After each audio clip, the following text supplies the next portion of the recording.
ଏପର୍ଯ୍ୟନ୍ତ ବି କୋଟି ଜାଗା ଯାଉଛି ସତ୍ସଙ୍ଗ ମଞ୍ଚ ଉପରେ ବସିଥିବି, ଯଦି ଠାକୁର କଥାକୁ ଗୋଟେ ଯଦି ଉଦାହରଣ ରାମାୟଣ କିମ୍ବା ମହାଭାରତ ଗୋଟେ ଉଦାହରଣ ଦେଇଯାଇଛି, ସେ ଆସି କାନ ପାଖରେ କହିବେ ଠାକୁର କଥା ଟିକେ କୁହନ୍ତୁ, ଟିକେ ମାଳିକା ପ୍ରମାଣ ଦିଅନ୍ତୁ।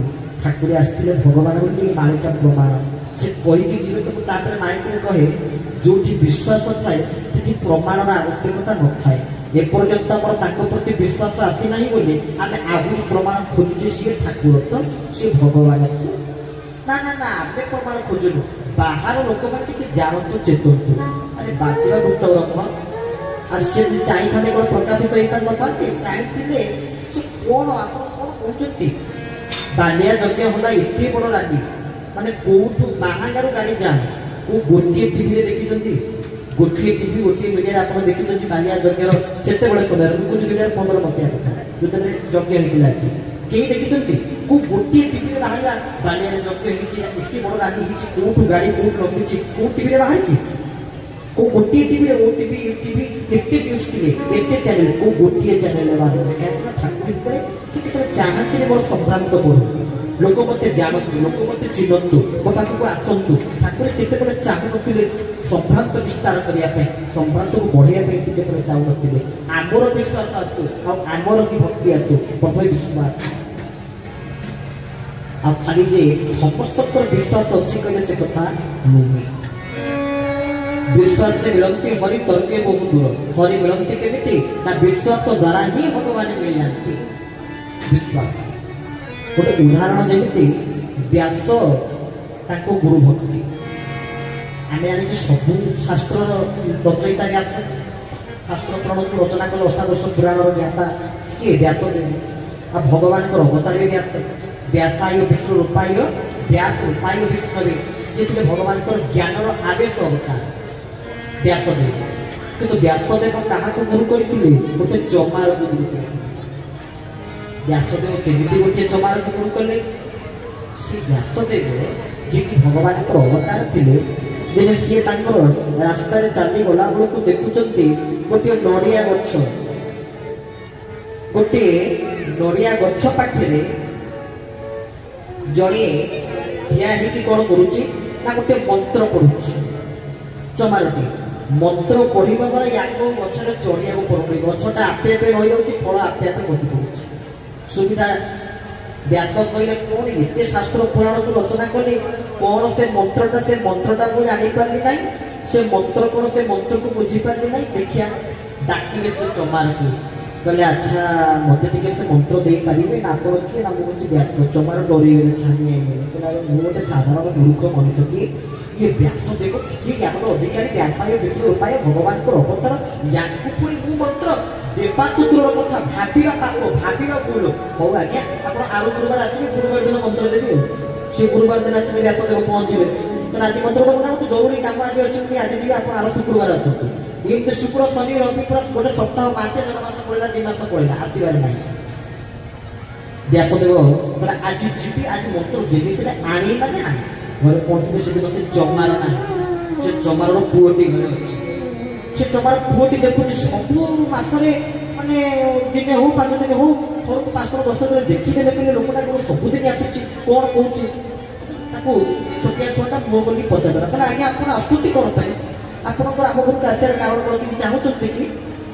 ନା ତ ବାପା ଗୋଟେ କ'ଣ ମନ୍ତ୍ର ଜାଣିଛି, ଗଛକୁ ନୁଆଇ ଦେଉଛି ରେ, ଗଛ ନଈ ପଡ଼ୁଛି, ଗଛର ଫଳ ଆପେ ଆପେ ଖସି ପଡ଼ୁଛି, ତାକୁ ପରିଶ୍ରମ କରିବା ପାଇଁ ପଡ଼ୁନି। ମୁଁ ଏତେ ଶାସ୍ତ୍ର ପୁରାଣକୁ ଲେଖିଲି, କିନ୍ତୁ ସେ ମନ୍ତ୍ର କ'ଣ ଜାଣିପାରିଲେ ନାହିଁ। ଆଉ ସେ ମନ୍ତ୍ରଟା ତ ବାପାକୁ ମାଗୁଛି, ତ ବାପା ତ ଜମା ଦଉଛି, 2 ମାସ ହେଲାଣି ମୋତେ ବୁଲେଇଲାଣି, ଏପଟ ସେ ମନ୍ତ୍ର ଦେଲାଣି। ଆଉ ପୁଅଟି ହସି ଦେଲା, ବାପା ପ୍ରତି କାହିଁ ଆସୁଛ? ମୁଁ ବା ଜାଣିଛି, ମୁଁ ମନ୍ତ୍ର ଦେଇଦେବି, ମୁଁ କ'ଣ ଜାଣିଛି? ତାକ ତୁ ଜାଣିଛୁ? ହଉ ଠିକ ଅଛି, ତାହେଲେ ମୋତେ ଟିକେ ସେ ମନ୍ତ୍ରଟା ଟିକେ ଦୟାକରି ଦେଇଦିଅ। ତୁ କହୁଥିଲେ ମନ୍ତ୍ର ଦେବେ, ତାହେଲେ ତମେ ଆଜ୍ଞା ଆପଣ ସମ୍ମାନିତ କରେ, ସମ୍ମାନରେ କରେ, ତାହେଲେ ମୋତେ ଟିକେ ମନ୍ତ୍ରଟା ଦେଇଦିଅ। ନା ହଉ ଆସ, କାନ ଦେଖାଅ। କାନ ପାଖରେ କହିଲେ କହିଲେ ଏଇ ମନ୍ତ୍ରକୁ ତମେ ଜପିବ, ଗଛ ଆପେ ଆପେ ମରିଯିବ, ଫଳ ପଡ଼ିଯିବ। ନା ହଉ ମନ୍ତ୍ର ଦେଇଦେବି। ଚମାର ଆସି ଘରେ ପହଞ୍ଚିଗଲେ, ଦେଖିଲେ ଚମାରର ପୁଅଟା ଭାରି ଖୁସି ଅଛି, ଖାଲି ହସୁଛି, ଇଆଡ଼େ ସାଡ଼େ ବୁଲୁଛି, ଖାଲି ହସୁଛି। ତାକୁ ଡାକିଲେ କ'ଣ କିରେ ଆଜି ଗୋଟେ ଖୁସି ଅଛୁ, ଖୁସି ଥିଲାବେଳେ ଜଣା ପଡ଼ୁଛି, କ'ଣ କରିଛୁ ବୋଧେ? ନା ବାପା ଜଗତକୁ ତମେ ଦେଖେଇବା ପାଇଁ ଚାହୁଁଛ ତ? ନା ନା ହଉ ଆସ ଦେଖେଇଦେବି। ଆସିଲେ ମୁଣ୍ଡ ପାଖକୁ ବିଶି ଆଙ୍ଗୁଠି ବୁଢା ଆଙ୍ଗୁଠି ଛୁଇଁଦେଲେ। ତାଙ୍କ ପାଖରେ ଯୋଉମାନେ ସବୁ ଥିଲେ ସେ ଭାବିଲେ ବୋଧେ ଠାକୁର ସବୁ ଦେଇଦେଲେ, ସବୁ ତାଙ୍କୁ ତ ଦେଇଦେଇଛନ୍ତି। ଇଏ ବି ଖୁସି ହେଇଗଲା, ଯାହା ହଉ ଆଜି ମିଳିଗଲା କହି ତଳକୁ ଯାଇଛି। ସେଠି କିଛି ବାଟ ଗେଟ୍ ପାଖରେ ପହଞ୍ଚିବ ତା ପୂର୍ବରୁ ଏତେ ଜୋହର ଚିଡେଇଲା ଲାଗିଲା ଯେ ୟାକୁ ସାକୁ କଥା କହି ସଦାସତି କରିକି ଠାକୁରଙ୍କ ପାଖରେ ଆସି ପହଞ୍ଚିଲା। କହିଲା ପ୍ରଭୁ ମୁଁ ଆପଣଙ୍କ ପାଖକୁ ଆସିଥିଲି କଣ ପାଇଁ? ଠାକୁରେ ତ କୁହନ୍ତି ଅଳ୍ପ କିନ୍ତୁ ଯେତିକି କୁହନ୍ତି ମଞ୍ଜି କଥା କୁହନ୍ତି। ଠାକୁରେ କହିଲେ ଯେ କଣ ତା ଚକ୍ର ଖୋଲିବା ପାଇଁ ଆସିଥିଲ? ନା କୋଉ ଚକ୍ର? ନା ସପ୍ତମ ଚକ୍ର। ନା ମୁଁ ଆସିଥିଲି ସପ୍ତମ ଚକ୍ର ଖୋଲିବା ପାଇଁ, କିନ୍ତୁ ତମେ ମୋର ସବୁ ଚକ୍ର ବନ୍ଦ କରିଦେଇଛ। ଆସିଥିଲେ ସପ୍ତମ ଚକ୍ର ଖୋଲିବା ପାଇଁ, ଠାକୁରେ ସବୁ ଚକ୍ର ବନ୍ଦ କରିଦେଲି। ଏ କଥାଟି କହିବାର ତାତ୍ପର୍ଯ୍ୟ ତାଙ୍କ ପାଖରେ ଯଦି ମୁଁ କହିବି ମୁଁ ଜଗତକୁ ଦେଖେଇବି, ସେ ସବୁ ନେଇଯିବ। ଯେବେଠୁ ତୋର ଦେଖେଇ ହବା ସ୍ୱଭାବଟା ପଳେଇ ଆସିବ ସେ କିଛି ଦେବେନି। ବାଲିଆରେ ସତ୍ସଙ୍ଗ ହେଇଥିଲା, ଯଜ୍ଞର ବାର୍ଷିକ ଉତ୍ସବ। ଆମେ କିଏ କହୁଛେ ବାଲିଆରେ ଯଜ୍ଞ ହେଇଥିଲା, କେତେ ଲୋକ ହେଇଥିଲେ? ସମସ୍ତେ କଣ କହୁଛେ କେତେ ଲୋକ ହେଇଥିଲେ? ଲୋକ କଣ ନା ପ୍ରଚୁର ଲୋକ, ଲୋକ ନା ଗଣିପାରିବେ ଲୋକ ନା। କିଏ କଣ କହୁଛନ୍ତି ମାନବ ହେଇଥିଲେ ବୋଲି, କିଏ କହୁଛନ୍ତି ମନୁଷ୍ୟ ହେଇଥିଲେ ବୋଲି। ମାନବ ଯିଏ ମନୁଷ୍ୟ ସିଏ ନୁହେଁ, ମନୁଷ୍ୟ ଯିଏ ଲୋକ ସିଏ ନୁହେଁ, ଏସବୁ ଅଲଗା। ପ୍ରଥମେ ମାଧବ, ତାପରେ ମାନବ। ମାନବ ପାଖରେ କଣ ଥାଏ? ମାନବିକତା ଥାଏ। ଆଜି ମାନବିକତା ନାହିଁ ବୋଲି ମାନବ ଲୋକ ନାହାନ୍ତି, ଗୋଟିଏ ମାନବ ନାହାନ୍ତି, ଗୋଟିଏ ବି ନାହାନ୍ତି ମାନବ। ମନୁଷ୍ୟ, ମନୁଷ୍ୟ କିଏ? ଆମେ ସବୁ ମନୁଷ୍ୟ, ପଶୁଠୁ ମଧ୍ୟ ହୀନ। କ୍ଷମା କରିବେ, ମୁଁ ଜାଣି ଶୁଣିକି ଏ କଥା କହୁନି, କାହାକୁ ଇଚ୍ଛା କରି କହୁନି। ମୁଁ ବୟସରେ ବହୁତ ସାନ, କାହାର ପୁଅ କାହାର ନାତି, ମତେ କେହି ଭୁଲ ବୁଝିବେନି। ମୁଁ ପ୍ରଥମରୁ କ୍ଷମା ମାଗୁଛି ଆପଣମାନଙ୍କ ପାଖରେ। ଆମେ ପଶୁଠୁ ମଧ୍ୟ କେମିତି ହୀନ ହୋଇଯାଉଛୁ। ମାନେ ସମସ୍ତେ ନୁହେଁ, ଯୋଉମାନେ ଏଇ କାମ କରୁଛନ୍ତି ସେଇମାନେ। କୋଉମାନେ? ନା ଆହାର ନିଦ୍ରା ଭୟ ମୈଥୁନ ନାଞ୍ଚ। ଖାଲି ଆହାର ନିଦ୍ରା ଭୟ ମୈଥୁନରେ ଯୋଉମାନେ ମାତିଗଲେ ସଇଲା। ସେ ମଣିଷ ଶରୀର ଥାଉ ଥାଉ ଖୋଳ ପାଇବ, ଗୋଟେ ଖୋଳ, କିନ୍ତୁ ଭିତରଟା ପଶୁ। ହରି ବିମୁଖ ପ୍ରାଣୀ ଯେତେ ସେ ପ୍ରାଣୀ ପଶୁଙ୍କ ସଙ୍ଗତେ ଲେଖିଛନ୍ତି ଅତି ବଡ଼ି ଜଗନ୍ନାଥ ଓଡ଼ିଆ ଭାଗବତରେ। তোর ମନୁଷ୍ୟ କିଏ? ଲେଖିଛନ୍ତି ଭାଗବତରେ ଅତି ବଡ଼ି ଜଗନ୍ନାଥ। କିଏ ମନୁଷ୍ୟ?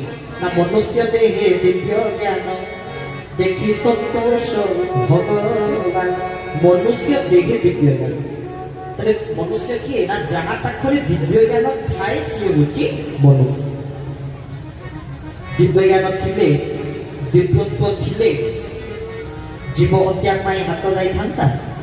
আম পাখরে দিব্যত্ব থিলে অন্য উপরে ঈর্ষা, হিংসা, রাগ, ক্রোধ, পরশিকাতরতা আসন্তা। যদি দিব্যত্ব থান্তা না, দিব্য জ্ঞান নাই। তো সেইভাবে মনুষ্য বি নাহান্তি। মଣିষ, তারপরে মଣିষ পাখে কଣ ଥାଏ? ମଣିଷ ପଣିଆ ଥାଏ। ମଣିଷ ପଣିଆର ଅଭାବ ବୋଲି ଆଜିକାଲି ଦୁନିଆରେ ଭଲ ମଣିଷ କିଏ ପାଇବା ବହୁତ କଷ୍ଟ। ମଣିଷ ଅଛନ୍ତି କୋଟିକେରେ ଗୋଟିଏ ମଣିଷ, କିନ୍ତୁ ଏବେ ସବୁ ବର୍ତ୍ତମାନ କଣ? ଲୋକ। ଯେମିତି କହିଲୁ ମାନବ ପାଖରେ ମାନବିକତା, ମନୁଷ୍ୟ ପାଖରେ ମଣିଷତ୍ୱ ବା ଦିବ୍ୟ ଜ୍ଞାନ, ମଣିଷ ପାଖରେ ମଣିଷ ପଣିଆ, ଲୋକ ପାଖରେ କଣ ଥାଏ? ଲୋକ ଦେଖାଣିଆ। ସେ ଲୋକମାନେ ତାଙ୍କର ଦେଖାଣିଆ, ମାନେ ମୁଁ କଣ ଶୁଣା ଆଉ ମୁଁ ତ କହିଛି ପୂର୍ବରୁ କଣ କହିଦେଉଛି ଲୋକଙ୍କ ସ୍ୱଭାବ। ଆମେ ଗୁରୁ ଦରବାରକୁ ଆସିଛେ, ଗୁରୁଙ୍କ ନିକଟକୁ ଆସିଛେ, ସ୍ରଷ୍ଟା ପୁରୁଷକୁ ଧରିଛେ, ଚରମ ପୁରୁଷକୁ ଧରିଛେ, ପରମ ପିତାଙ୍କୁ ଧରିଛେ, ଚିରମଙ୍ଗଳକାନ୍ତି ପିତାଙ୍କର ଚରଣାଶ୍ରିତକୁ ଆସିଛେ, ତାଙ୍କର ଶରଣାଗତି ଲାଭ କରିଛେ ଠାକୁରଙ୍କୁ ପାଇ। ଯଦି ମୋ ଭିତରେ କଳମସ ଦୂରୀଭୂତ ମୁଁ କଣ ପାଇଁ ତାଙ୍କ ପାଖକୁ ଆସିଥିଲି? ମୁଁ ଠାକୁରଙ୍କ ପାଖକୁ ଆସିଛି, ଗୁରୁ ଦରବାରକୁ ଆସିଛି ମୁଁ ପାପରୁ ମୁକ୍ତ ହବା ପାଇଁ ନା ପାପ କରିବା? କଣ ପାଇଁ ଆସିଛି? ପାପରୁ ମୁକ୍ତ ହେବି। ଗୁରୁଙ୍କ ପାଖକୁ ଆସିଛି ମାନେ ଦ୍ୱନ୍ଦାତୀତ ପ୍ରଗଳ ସଦୃଶ ତତ୍ତ୍ୱବସ୍ୟାଦି ଲକ୍ଷ୍ୟ। ମୁଁ ଆସିଛି ଗୁରୁ ନିକଟକୁ କିଛି ଜାଣିବି, କିଛି ବୁଝେଇବି, ନିଜେ ଗୁରୁ ହବା ପାଇଁ ନୁହେଁ, ନିଜେ ଗୁରୁ ହବା ପାଇଁ ଆମେ ଆସିବି। ଏଠି ଗୁରୁଙ୍କ ପାଖରେ ମୁଁ ସର୍ବଦା ଶିଷ୍ୟ ଭାବ ନେଇ ଚଳିବି। ଗୁରୁଙ୍କ ପାଖକୁ ଏଇଥିପାଇଁ ଆମେ ସମସ୍ତେ ଆସିଛୁ।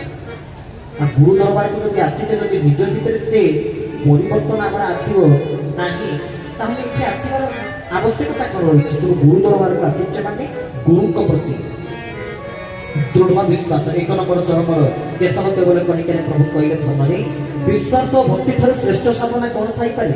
ଯେତେ ସାଧନା ଆପଣ କରନ୍ତୁ, ଯେତେ ସାଧନା, ଯମ, ନିୟମ, ଆସନ, ପ୍ରାଣାୟାମ, ପ୍ରତ୍ୟାହାର, ଧ୍ୟାନ, ଧାରଣା, ସମାଧି, ଅଷ୍ଟାଙ୍ଗ ଯୋଗ, କର୍ମଯୋଗ, ଭକ୍ତି ଯୋଗ, ଜ୍ଞାନ ଯୋଗ, ଯେତେ ସାଧନା, ଷୋଳଚକ୍ର, ମୂଳାଧାର, କର୍ମ ଯାହା ସବୁ ଅଛି ସବୁ କରନ୍ତୁ, କିନ୍ତୁ ଶ୍ରେଷ୍ଠ ସାଧନା ଦୁଇଟି ସାଧନାକୁ ଶ୍ରେୟ ଦିଆଯାଇଛି। କୋଉ କୋଉ ସାଧନା ନା ପ୍ରଥମଟି ହେଉଛି ବିଶ୍ୱାସ ଆଉ ଦ୍ୱିତୀୟଟି ହେଉଛି ଭକ୍ତି। ଅତି ବଡ଼ି ଜଗନ୍ନାଥ ଦାସ ଓଡ଼ିଆ ଭାଗବତରେ ଲେଖିଥିଲେ ବିଶ୍ୱାସ ବିନା କର୍ମ ଯେତେ କରିବ ମନ ପଡ଼େ କଥା ଯେତେ